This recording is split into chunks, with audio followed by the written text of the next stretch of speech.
Are you ready? Meeting is now called to order. Are there any items from the public? Hearing none, I need the approval of the agenda. Mr. President, I would like to modify the agenda, remove the 11:15 of Chad Weinbrenner, Deputy County Administrator, and then approve it as modified. Thanks, sir. Made a motion, and I'll second that. Yes, sir. It's been properly motioned. Second, any further discussion? All in favor, say aye. Aye. Aye. Ayes have it. Thank you. Are there any questions for Tracy on the purchase order?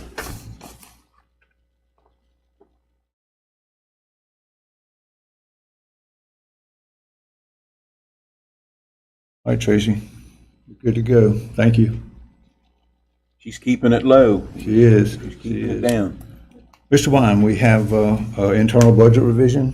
Yes, sir. Your request from Director Zaya in the Day Report Center asking permission to move $1,000 from his materials supplies line item, which is $341, to his travel line item, which is $214. Very good. Have a change in status for new hire recommendation received from the Honorable Joseph Kinzer, prosecuting attorney for Yesenia Rodriguez, as a legal assistant effective January 27, 2025, with an annual salary of $45,000.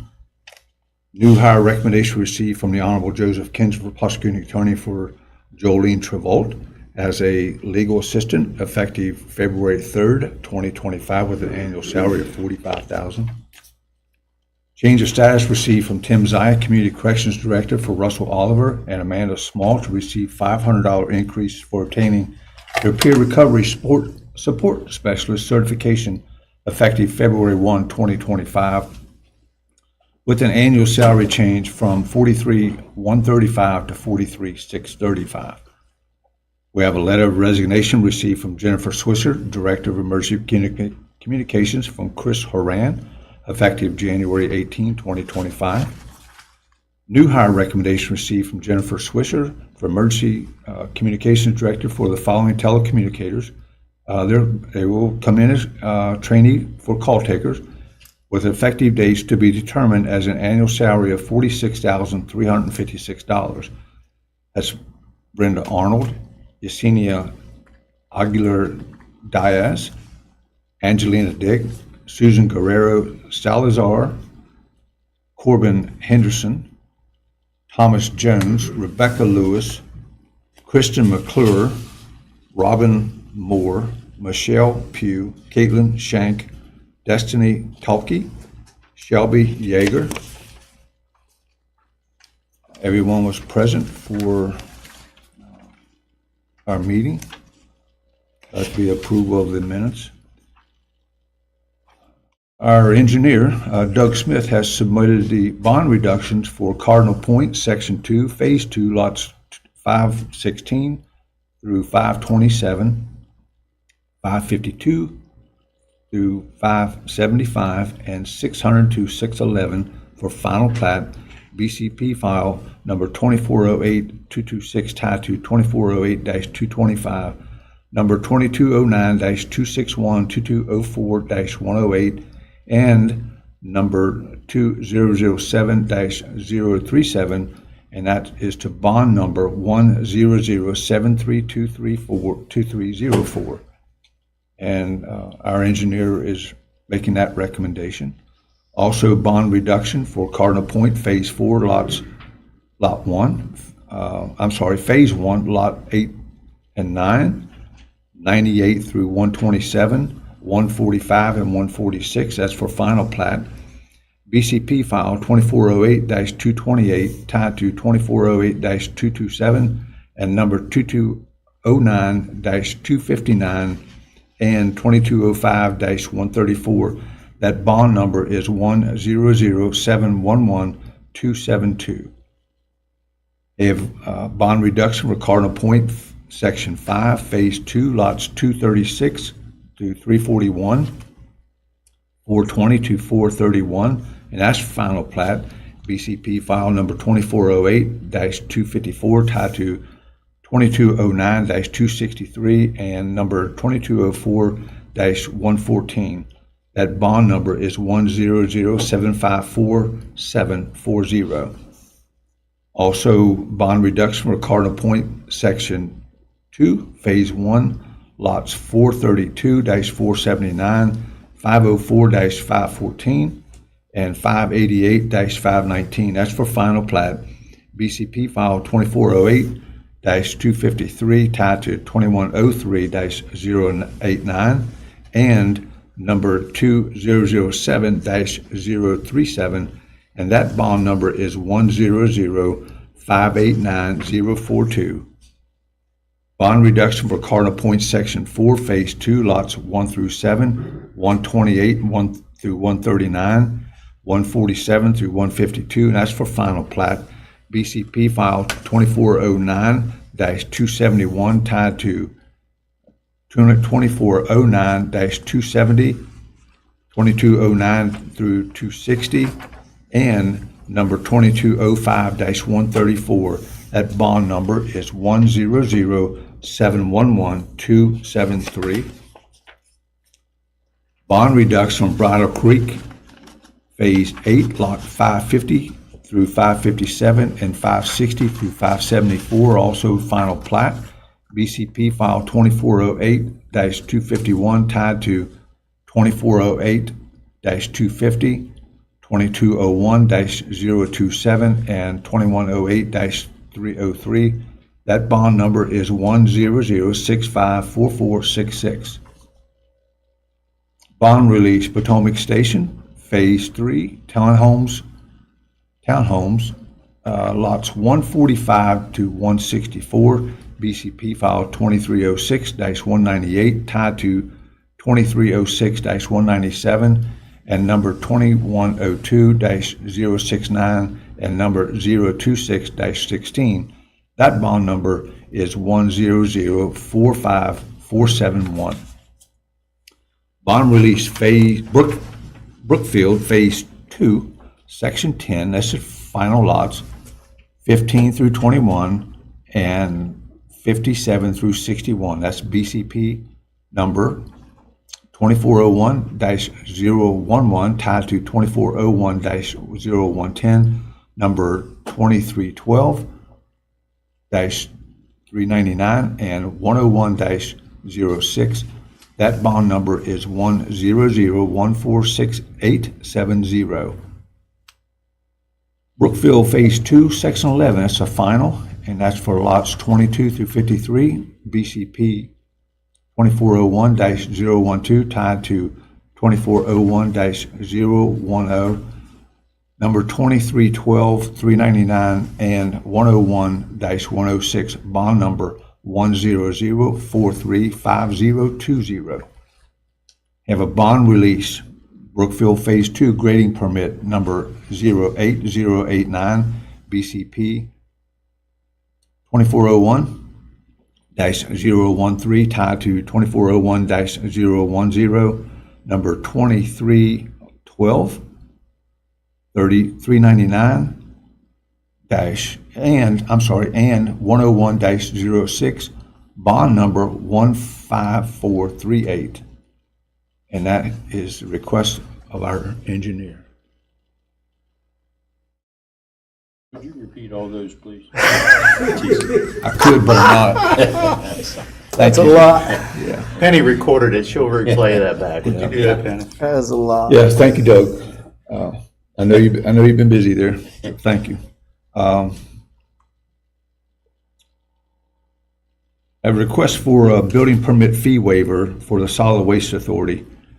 They had a shed that was destroyed maliciously by arson, and they're asking us to be able to waive the permit fee of $348.76, and that's for a 12 by 14 shed. I would make a motion to do that. I'll second. Okay, well, it's included in the consent agenda, Oh, so if we can make a motion to approve the consent agenda. sure. Okay, You want that now? yes, sir. Okay, I move that we approve the consent agenda for January the 23rd, 2025. Second. It's been properly moved. Any further discussion? All in favor, say aye. Aye. Ayes have it. Next up is the correction of the assessment log, our Honorable Larry Hess. Good morning, sir. Warming up today. Going to get a heat wave, 33. 30s out there. Watch Yeah. out, Steve. Gonna burn you up today. Right. It was 1 degree when I left the house this morning. Yeah, It was zero? It was zero at my house. yeah, mine was 1. Yeah, man, that's cold. Actually, the panel on the car to turn the heat on, it was so cold it wouldn't come on. No. It just wouldn't work. That's not froze all the way to work. Anyway, I got for exonerations this week, we do have a total of 5 office air personal property. And for the reasons that's listed there for each one of them. The one that's the for the $10,880, that's for business. They have an NAICS code that applies to that. It just describes the type of business you have. And then it's tied to a depreciation table. Well, they used the wrong NAICS code and it depreciated it about half of more than it should have. So that's the correction on that. It's $10,880. The others are just a couple $100, but for those total of 5, they do come up to $11,533.44. Very good. You've heard the request from the assessor. I need a motion. I'll make a motion to accept the office errors in the amount of $11,533.44. Very good. I need a second. Second. Been properly moved and second. Any further questions for the assessor? There are none. Motion to approve. All in favor, say aye. Aye. Aye. Good. Opposed? Thank you. You'll Thank have you, a good sir. day. Thank you, Chief. Stay warm. Okay, board and meeting reports. Yeah, I had one board meeting yesterday. I wasn't able to attend, but I did follow up to get a rundown on what happened. It was a CVB meeting. They elected new officers. The new president over there is now, I believe Roger Engel is the new. Where did it go? Yeah, Roger Engel, and Vice President is Greg Jones. They also gave out a grant to the Kids by George Museum and a media grant for $2,500 to Loco Joe's Hobbies. They do a RC car race every year out there in Inwood, and they gave them the money to do a video advertisement for it. It brings people from all over the country in to race. So that was there. And yes, the election officers, new presidents, Roger Engel, Greg Jones, vice president. And that was the bulk of what happened. It was a pretty short meeting yesterday. But, Very good. what's going on with CVB? Thanks, sir. Commissioner Whittaker? Yes, sir. I had an airport authority meeting. Over the last few months, we've had a decline in some Jet A sales, and it's still continued to trend that way.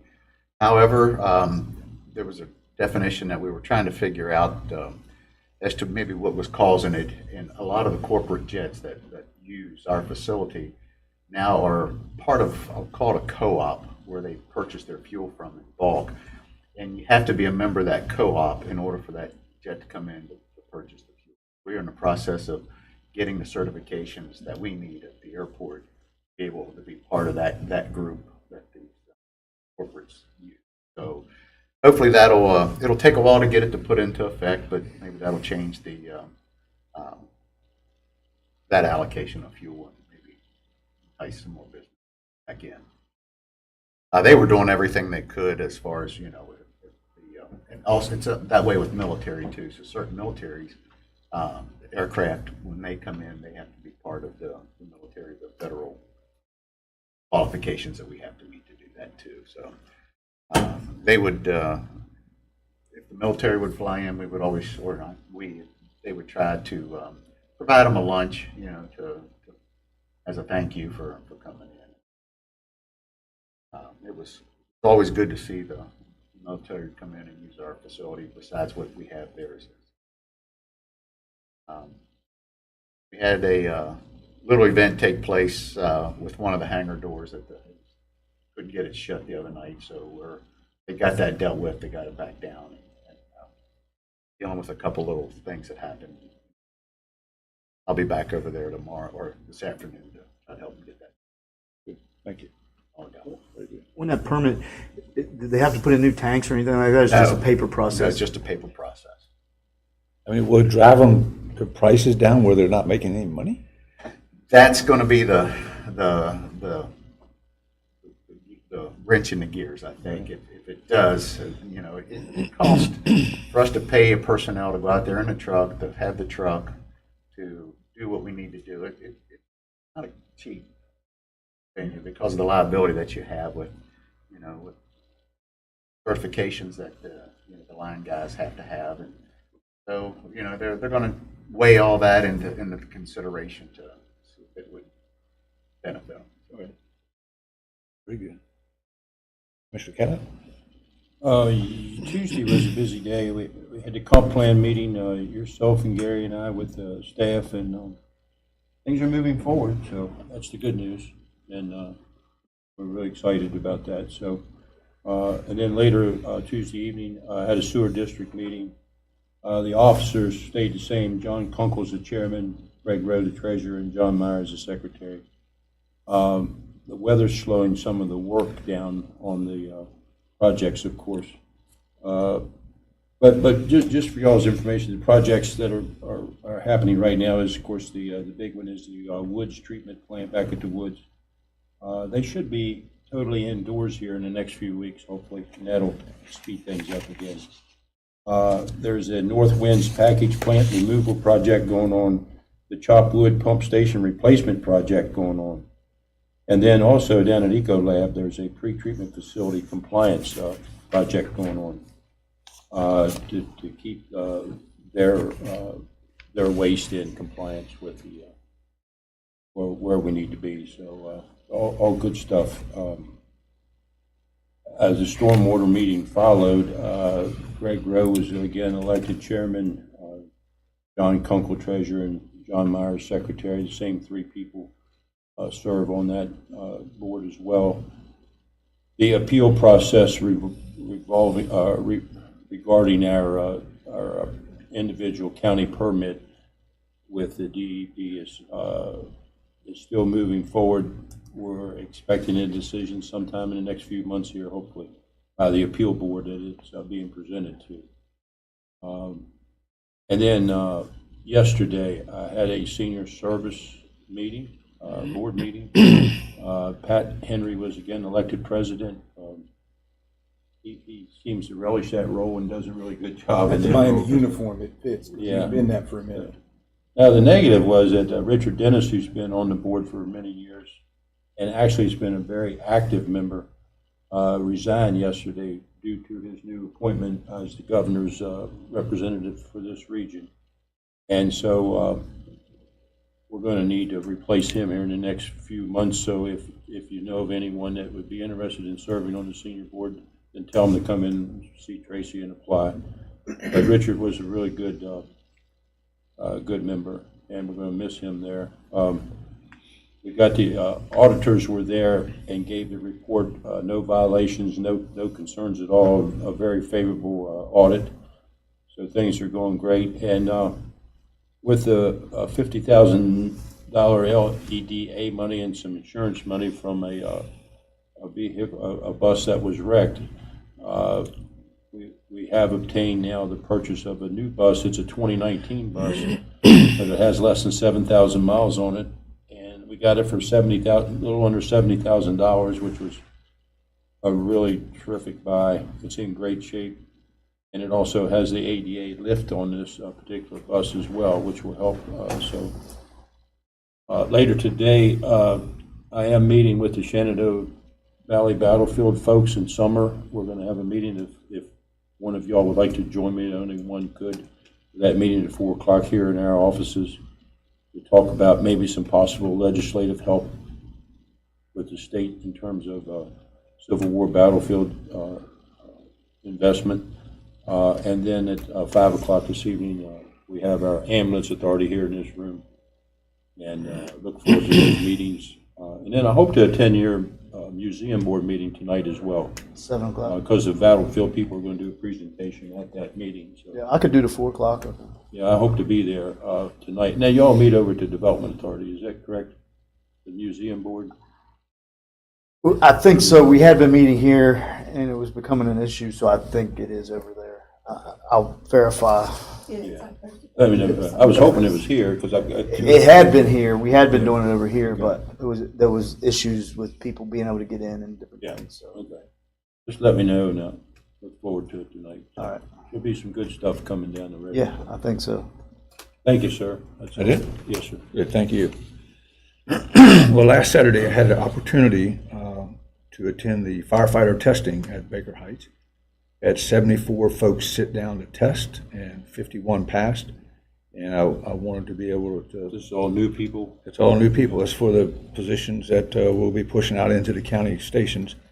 And I wanted to thank Chief Robertson, his staff, his lieutenants, and Thomas Gorman in particular for their laying out this plan, and it went very, very well. It was very well organized, and Chad was there also. So just had an opportunity to welcome them and thank them for applying. Also, this week, as you had mentioned previously about the meeting with the comp plan, to get an update on that.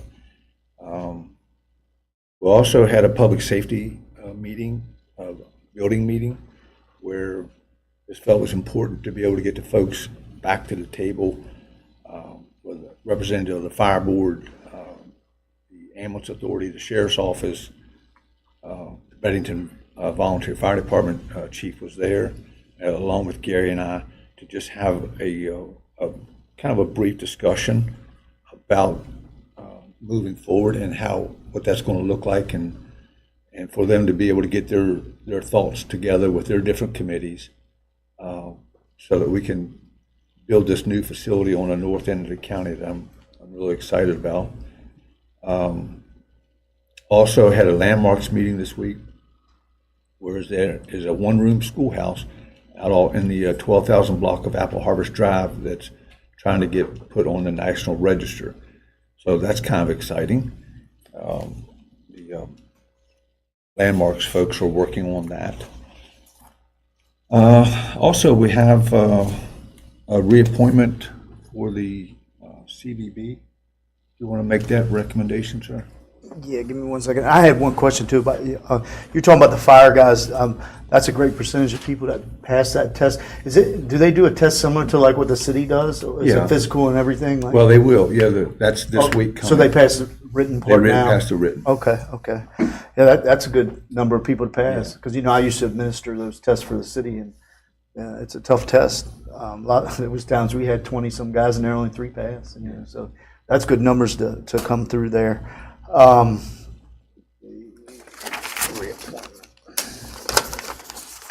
This is your CVB. Yeah, right. Greg? Is it Greg? Yeah, there Greg it is. Jones. Yeah. And I hope we have to reappoint him because he's the new vice president. So I'll make a motion to reappoint Greg Jones to the CVB board. Second. Been properly moved and seconded. Any further discussion? All in favor, say aye. Aye. And also, I need a reappointment for David Michael. So moved, Mr. President. Thank you. Second. Been properly moved and second. Any further discussion? And I will say that David plays a very active role in our landmarks, and he is also serves as our liaison between them and the Morgan Cabin folks. So he's very active there. So been properly moved and second. Any further discussion? All in favor, say aye. Aye. Aye. Ayes have it. Thank you. Let's see. Next up is Joe Kinzer, our prosecuting attorney. Good morning, sir.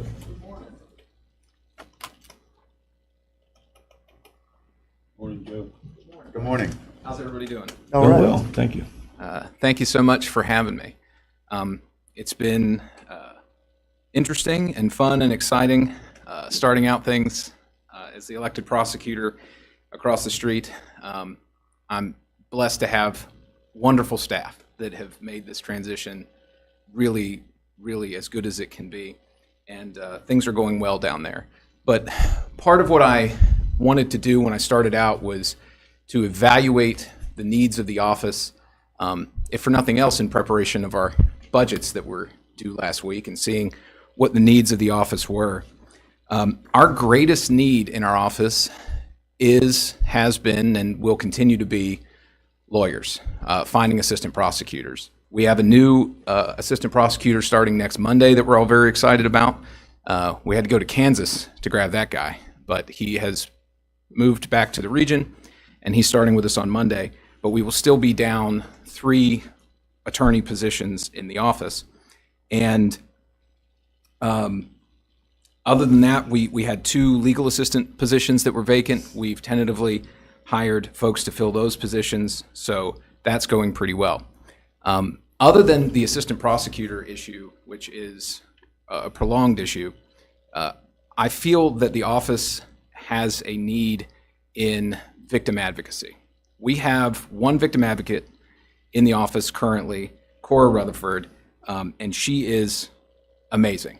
When we look at the numbers of our cases that we charged last year, just for statistical purposes, we charged 785 felony cases and 9,604 misdemeanor cases.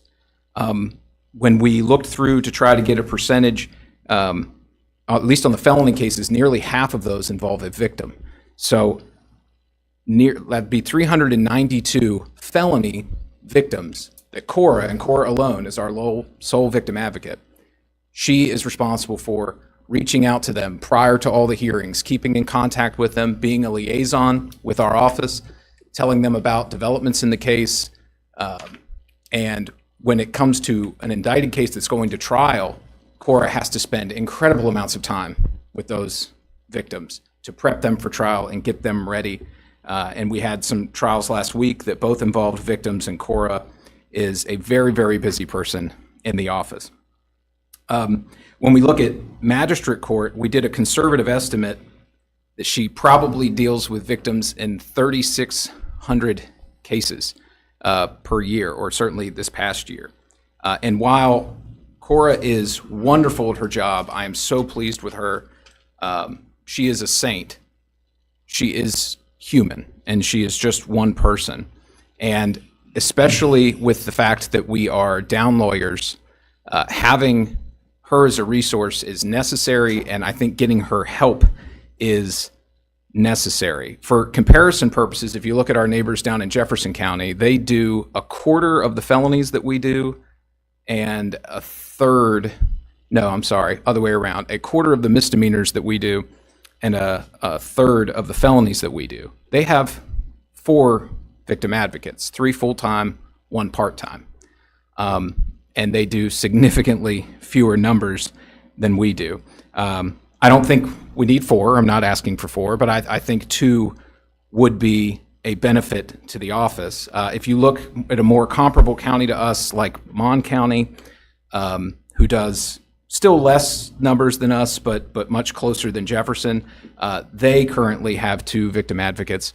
And I think it just makes sense with the caseload that we have. It's just too much to put on one person. So when I was thinking about how to approach this, I thought about just doing a request with the budget to ask to fund a new victim advocate position because there's a need. I think I could fill that position relatively quickly.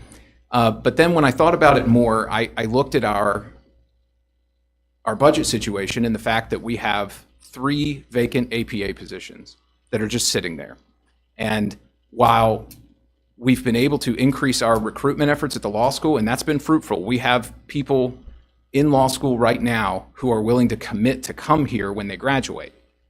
But in the best case scenario, they're not going to be able to practice as assistant prosecutors in Berkeley County until October at the earliest. They have to graduate in May, they have to take the bar exam, they have to pass the bar exam, and then they have to get sworn in by the Supreme Court, which is normally in October. So for the lawyer situation, I don't think any more help is on the way until at the earliest October.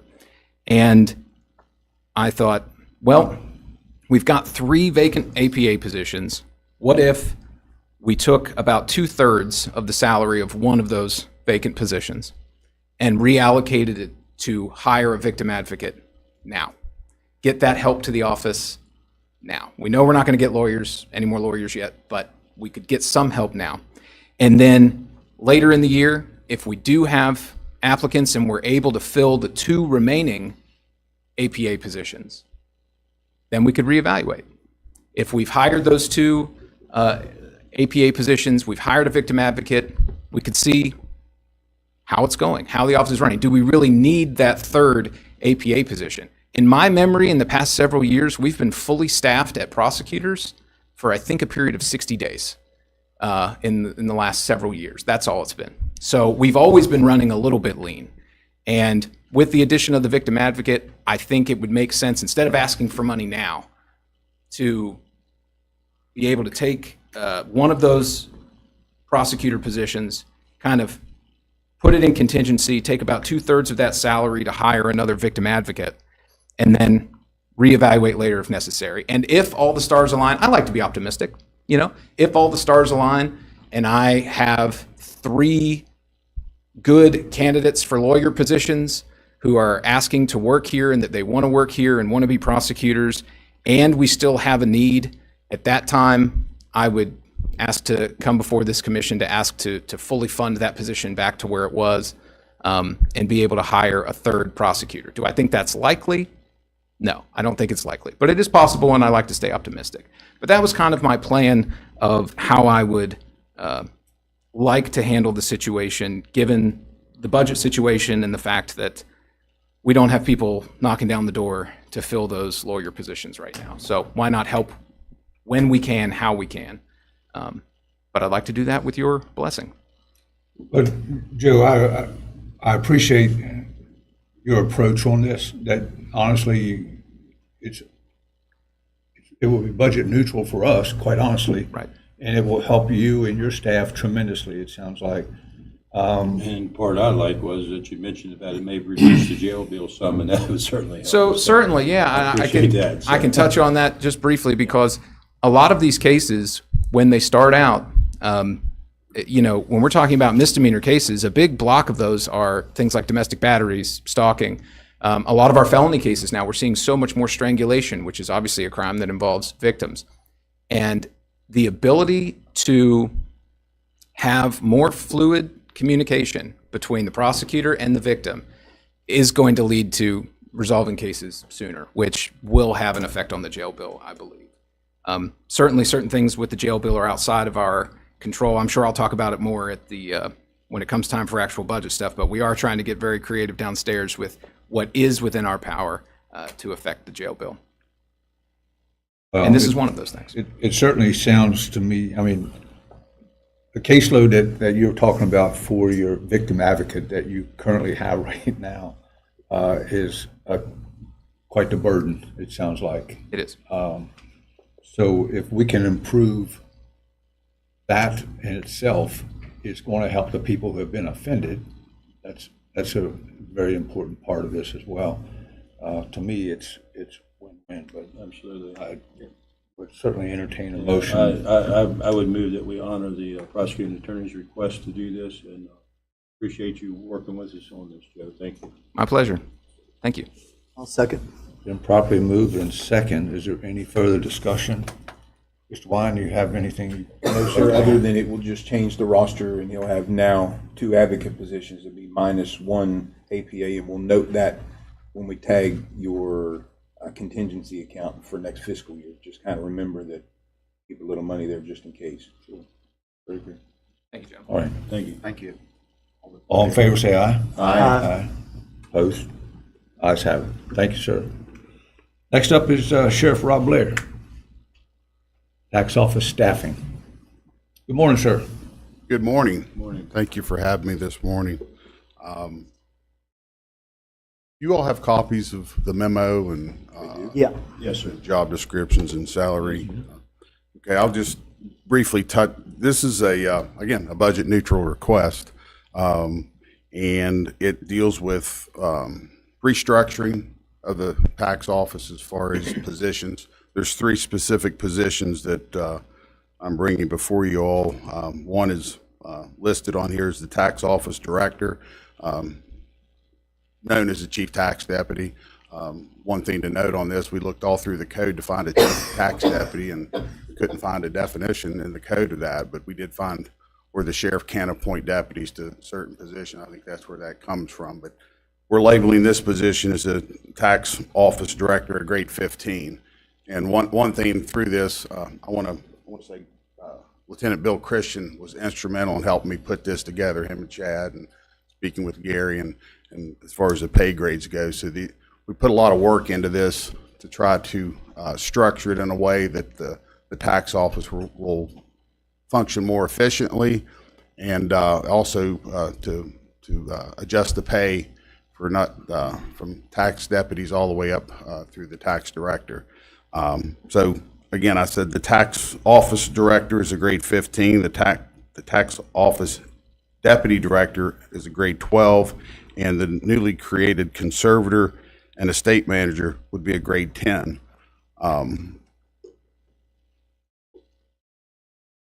The compensation and classification system will be changed to add those positions.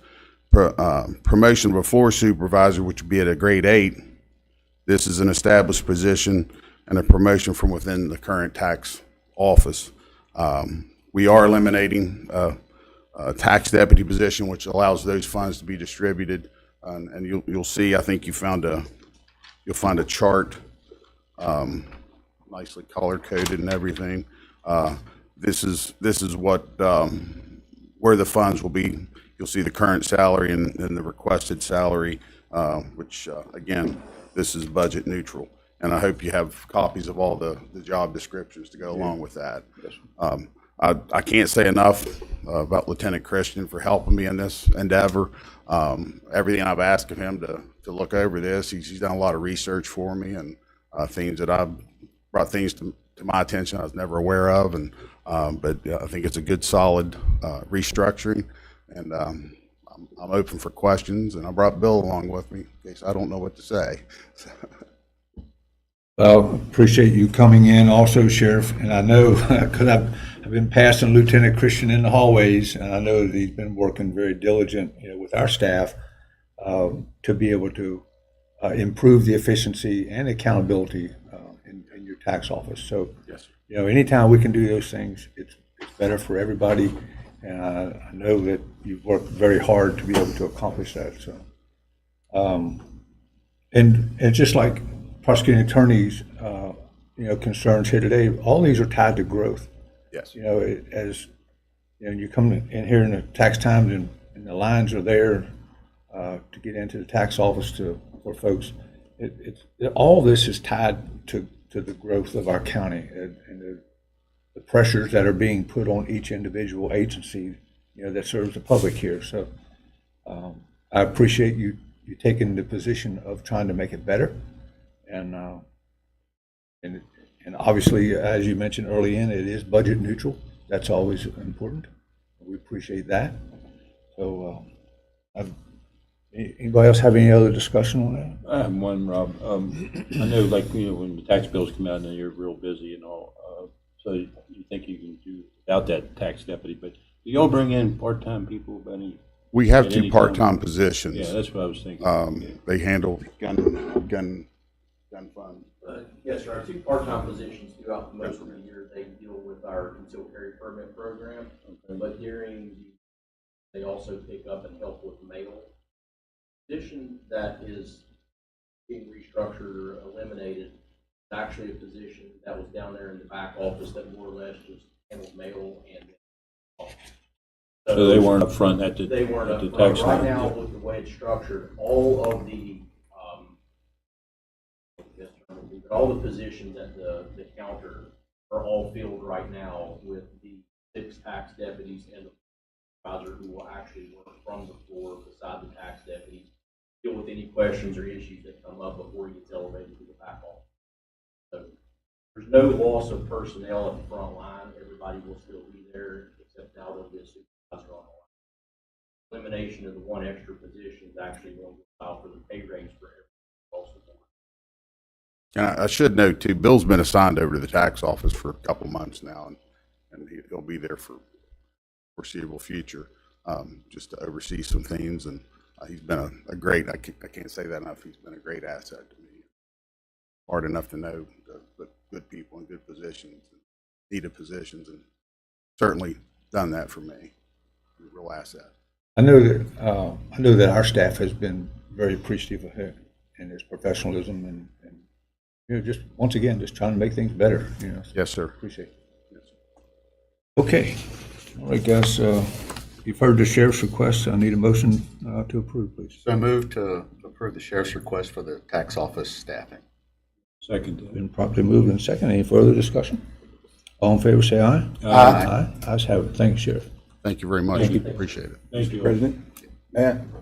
So with regard to the sheriff's request, and now that you're done, Sheriff Blair inherited some issues, as we all are aware of. I got to tell you, he quickly identified them. It was almost immediately that he invoked Lieutenant Christian, and they began immediately working with Chad Weinbrenner to come up with what you see now. This work product wasn't overnight. These folks worked hard and tirelessly, and Sheriff Blair, in every conversation, has been open-minded and listened to any and everything that we offered to him. You mentioned your staff a few times. Great man to work with, and I think is going to continue to bring his departments forward and with change that is necessary and accepted internally. If you walk downstairs right now and you interface with the folks that are going through this, they're all smiling, they're all happy, they all say, thank you, Bill, thank you, Sheriff. It's a good thing. So to you folks and to the public listening, this is a great step in the right direction. Very good. I don't think I mentioned it. Very don't. Nice to work. Want to do the right thing. Fix what he. Yes, sir. Thank you. Thank you. Okay, guys, it's been a motion and second. All in favor, say aye. Aye. Ayes have it. Okay, we're going to take a break and we will return at 10:45.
It'd be awful fun to go on vacation. Oh, I love it. Okay, folks, we're back. Next up is Gary Wine, County Administrator.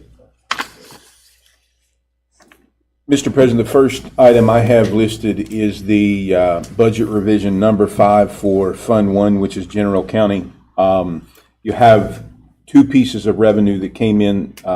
You have $1,035,576 of state grant revenue, and then $373,287 of just reimbursements and other ancillary revenues, for a total of $1,408,863. For purposes of distribution, I'll walk you through where I'm recommending you place them. The first one is in account 408, which is your statewide computer network. This is the network that supports the assessor's office and all of the tax computing that happens in Charleston. We have budgeted $150,000. We're trending far past that. I called and asked for clarification that this was post the budget process last year. And I got to a person in charge to let us know that they had switched computer systems down there, and part of the cost as they spread them around, it more than doubled what you had budgeted and what historically had used years prior. Unfunded mandate, nothing you can do about it. So I'm recommending that you put $150,000 in statewide computer networks, which makes that budget $300,000. Account 416, which is your court martial account. It's labeled circuit court in the budget. This transaction is to remove the costs of the two community service staff members that were placed in there. If you remember, you moved Hart and Eversole from there to the day report center. So you're actually going to reduce account 416 by $91,615. Moving down to the next one is 428, which is your IT budget, increasing it to $83,000. That's to cover the new body cameras that you approved 6 weeks or 2 months ago. There, that the budget could sustain half of the annual cost, and that was approved by you. In that transaction, it would increase the IT budget to $2,999,979. Account 442, which is federal grants, you'd increase that by $1 million. It's at zero now. You would increase it by $1,228,159. That $608,000 of that is passed through for the health department CDBG grant that came in, as well as, you remember all the checks that flowed through over the last 2 months or so as Charleston changed and stuff. So that's realizing that revenue and putting it back in that budget, making the 442 budget $1,228,159. Into state grants, it was currently, or is currently, at $1,160,502. You increase it by $9,975. I'm not sure what that was. It was something in one of the clerk's offices that makes that total budget $1,170,477. And when I do this, I have to do them in order of the numbers. I would historically, or would explain it with contingency being last, because we're taking $143,813 out of contingency to help satisfy all of these increases. But I'm forced to put it in the middle. Account 700, which is Sheriff's Law Enforcement, increasing it by $37,280, which makes it $8,321,564. That, again, is to cover grant expenses that were received and they spent out of their budget. That's just making them whole. You're not adding to the budget with requests. This is just giving them monies that they spent when the grant monies came back. Account 705, which is home confinement, increasing it by $91,615. You'll see that's directly the amount that you reduced the circuit court, which is your marshal's service. So you move the employees from 416 and put them in 705. That makes 705 $793,157. The next one is 716, which is your animal control. increase it by $16,220, making it $468,238. That increase is relative to the changes you made last week in fixing the baseline, where they started early to include the retro pay. And then lastly, the recycling center, you had budgeted $10,000. You remember they came in and asked for an emergency stipend of $28,042. That's what that is, making that budget $38,042. So your increase is $1,408,863, and your spend is $1,408,863. Very good, sir. Thank you. Yes, sir. Okay, guys, I need a motion to approve and give the president the authority to sign the document. So moved. Second? And properly moved and second. Any further discussion? All in favor, say aye. Aye. Ayes have it. Thank you. Go ahead, I'm sorry. No. I just say that the next piece that I have is the MOU between the Sheriff's Department and the County Commission that you provide court-martial transport as opposed to deputy sheriff's transport for mental hygienes. An MOU existed, it was with the last sheriff and kind of had expired and it got just kind of forgotten about. So Sheriff Blair drafted a new one that is almost identical to the one you were operating under. He, myself, and Chief Lang sat down and met, and everybody was in agreement. Took that document, gave it to your legal team, and they reviewed it. So it's blessed by the sheriff and signed. It's blessed by the court marshals, blessed by your legal team, and we're asking for, if approved by the commission, that you allow the president to sign so we can keep supporting the sheriff so they don't have to send sworn officers to do mental hygiene transport. Absolutely. So moved. Second. Been properly moved and second. Any further discussion?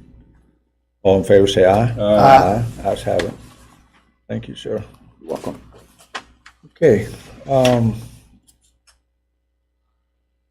Brian or Laura, would you like to come and just give us a briefing on your subdivision land use ordinance, just prior to our hearing? Or you could dance, or you could dance for 2 minutes. It Or doesn't matter. sing. Sing? You don't want to sing, right? I'm not talented like that. Yeah, so the subdivision ordinance amendment was really to clean up some clerical errors and some things that were omitted and some things that are meant to be in the, finished document. So that's really all it was. I think there was only like 8 or 10 sheets of track changes for items that we missed the first time around, but. What kind of items were they, Laura? I mean, what? Lot sizes that were incorrect for requirements for minimum lot sizes, setbacks and buffers that were incorrect. They just went back to one of the original items that we had worked out with the round table and with the planning commission. So they're honestly the same that we had in the 2009 ordinance. So nothing's really changed. There weren't any surprises or anything like that. It was really just stuff that was changed. Very good. Okay. Well, I think that we're certainly close enough to open up the public hearing for the subdivision. Yes, sir. It is. I was getting ready to go there, Anthony, that we do have certification of publication present in the read-ahead. And I'll take a motion to open the public hearing. I would move that we open up the public hearing. Second? Okay, our public hearing is now open. So I did receive an email from a citizen. She wasn't able to make it this morning. Her name's Kim Mattioli at 639 Holden Drive. She gave me a list of comments and I responded back to them, but I have a copy for Penny for the record. Thank You just heard from that one person. That's the only person I've heard from.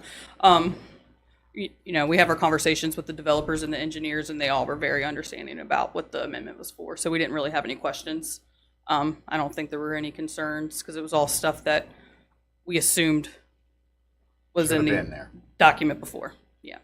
Yeah, and once again, I want to personally and professionally thank you, Laura, and Brian, and Doug, and Jeff, and Anthony during this process of the openness of the folks that came and injected their opinions and their thoughts to be able to make this document try and work for everybody.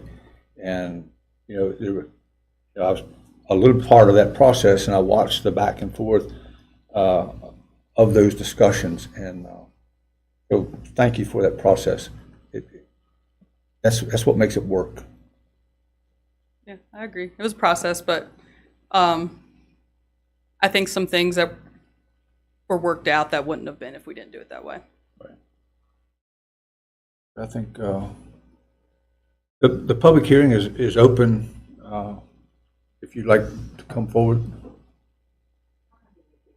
Okay, thank you. If there's no comments from the public, I'll move to close the public hearing. In motion, I need a second. Second. Been properly motion and second. All in favor, say aye. Aye. The public hearing is now closed. Thank you. Next up is any items from the public? Seeing none? I have one comment about we had those meetings over at Holiday Inn. It was really good input from everybody, developers and everybody involved over there. So I thought it was handled really well, Yeah, they worked almost the whole summer in trying to get all that accomplished. So.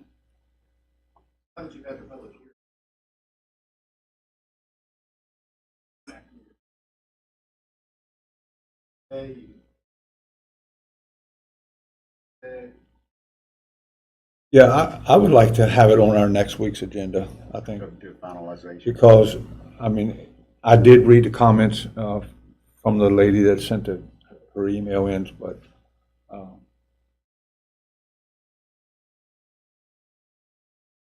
If it's fine, I would like to go through then and update the dates on the header of the current ordinance and make sure that the page numbers are correct. And I can get that to you and provide a document that would be the final one that we could take to record if. and we can be ready for that by next Thursday. Absolutely. Okay, thank you.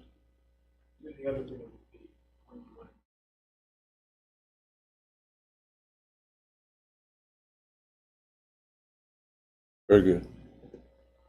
Okay, so no other items from the public. I need a motion to go in recess. I'll make a motion to recess. We are in recess. I'll tell you about Dave Michaels.